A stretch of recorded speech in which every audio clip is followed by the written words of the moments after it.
Welcome to our channel. Today we how to enable Framer to build landing pages for your no-code app, detailed guide step by step clearly. To enable Framer for building landing pages for your no-code app, begin by visiting the Framer website. Create an account or log in to your existing account. Once logged in, navigate to the dashboard. Click on the New Project button to start a fresh project. Choose a blank template or select from one of the pre-designed landing page templates available. Familiarize yourself with the interface, noting the design tools available on the left sidebar. To add content, drag and drop elements like text boxes, images, and buttons onto the canvas. Adjust the layout by clicking on each element and using the Properties panel on the right.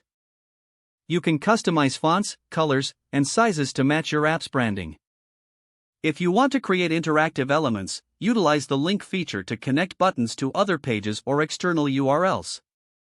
To add sections, use the +Add Section button at the bottom of the canvas. This allows you to create structured layouts like headers, footers, or feature sections. As you design, regularly preview your landing page by clicking the Preview button at the top right.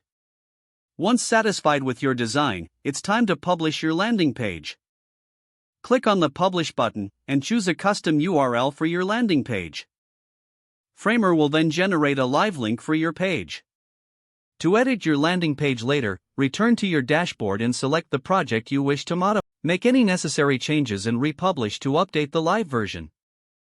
For advanced features, explore integrations with tools such as Google Analytics to track visitor metrics. You have now successfully enabled Framer and built a landing page for your no-code app. If the page does not load, refresh the browser or try again in a private or incognito window. Make sure you are using the correct email address, then retype it carefully to avoid small typos. If your password is not accepted, use the reset option and create a new strong password you can remember. Check your spam folder for verification or security emails, then complete any requested. Enable two-factor authentication if available to improve account security and reduce unauthorized access risk. After signing in, review your profile details so your contact information and settings are accurate and current. If you see an error message, note it down and try again after restarting your device and internet connection.